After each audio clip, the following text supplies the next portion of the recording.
Hello everyone. Today is going to be a brief overview video of how to navigate in RedTeam. Starting off, when you first log into RedTeam, it's going to bring you to the company dashboard, which is going to be filled with tiles, like you see here, of different information of what's going on with the company. The tiles that you see are dependent on your role within RedTeam. Starting at the top toolbar, over on the left-hand side, there is an arrow icon here, which will minimize your side menu. So if you need more room on your screen, that's an option for you. There's also a drop-down right next to that, which will show you your recent projects that you've been in and your favorite projects as well. Going over to the right, we have our new icon. This one's actually a shortcut. From here, you'll be able to enter in a new contact, create a new opportunity or a project, enter in a vendor invoice, or put in time or expenses. There's also our releases icon, which will show some information on new updates that have come out from the software. The next icon is going to be the link to your online plan room. The online plan room is where you can give external members, people outside of your company, a more inside look at your projects. You also may have an icon for any bounced emails, so any emails that were sent out on RedTeam that weren't able to be delivered. Any transactions that weren't able to get posted into your accounting software if you have an accounting integration. And then also action items. Action items in RedTeam are trackable tasks that you can send to either someone inside your company or external as well. From here, you can view any of your action items and create new ones as well. In the far upper right corner is going to be your name. If you click on your name, it'll bring you to your accounts menu, where you can view your profile within RedTeam. You can also log out from this screen and go to our online help center.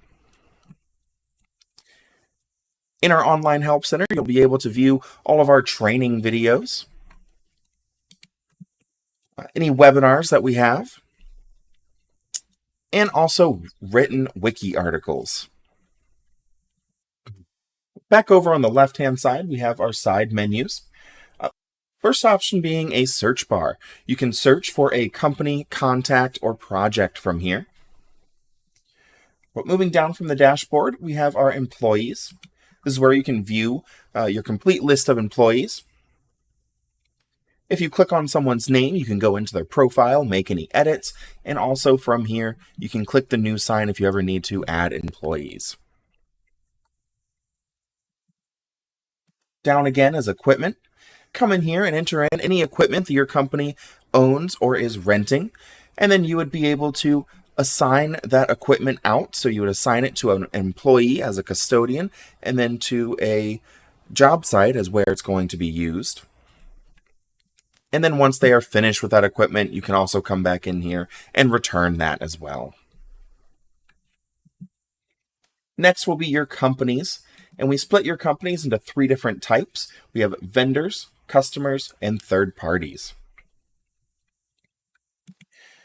Vendors is going to be anyone that your company does business with that you are paying.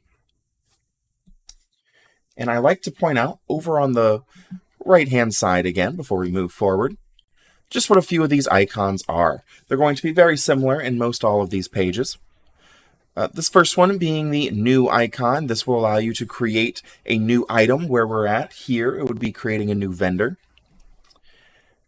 The view icon would allow you to view the data that you're looking at in different ways, essentially allowing you to run different reports. If there's a report you're looking for, you'll most likely find it from the view icon in that page.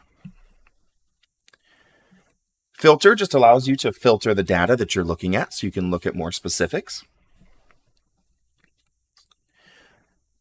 And then in some places, we do have this columns icon, which allows you to customize which columns are visible on this page.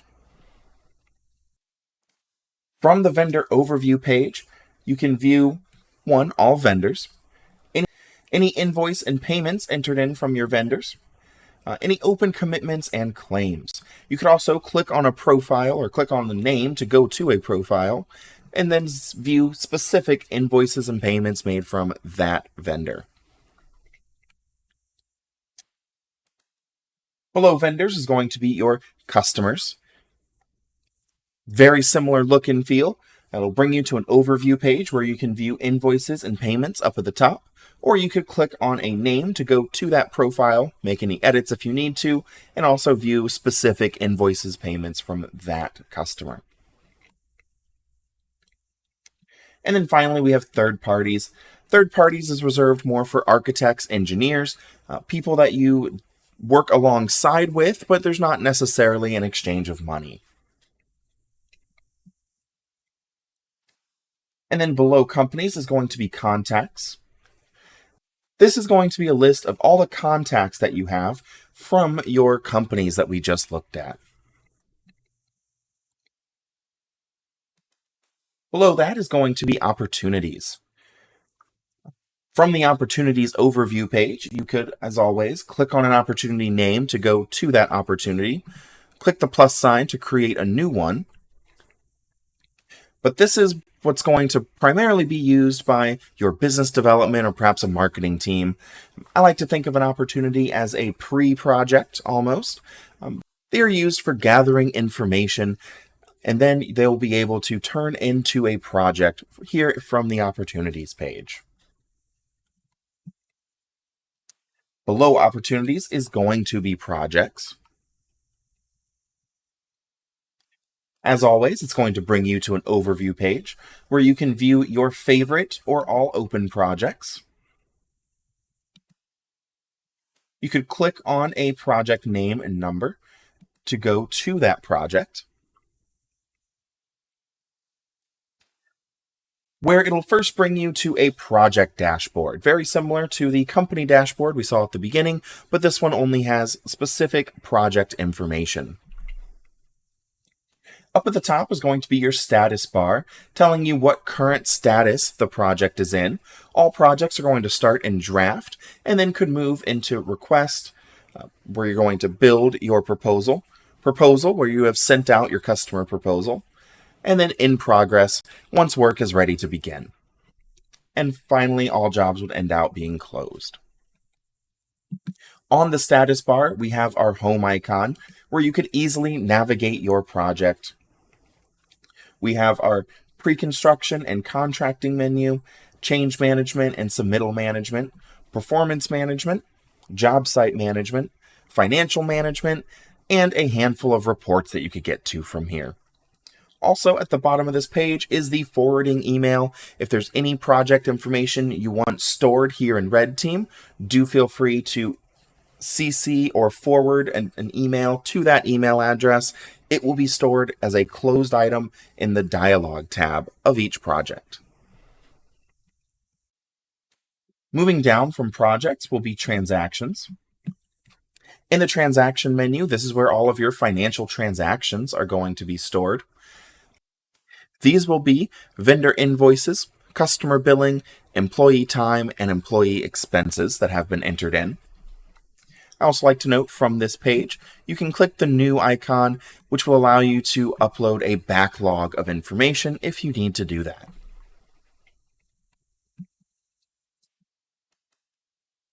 Moving down again is going to be the configuration menu, which is accessible by your admins, and this is where you can make company-wide changes to your software.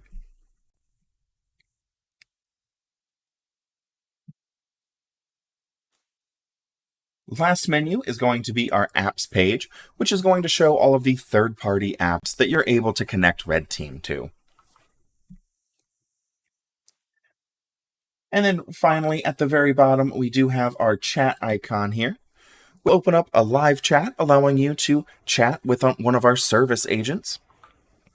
This is a great option for any quick questions or really the fastest way to get help from RedTeam. Simply choose a category that you're wanting to speak about, enter in your name, and then you can start a chat. This has been a brief overview for navigation inside RedTeam Flex. Thank you for watching.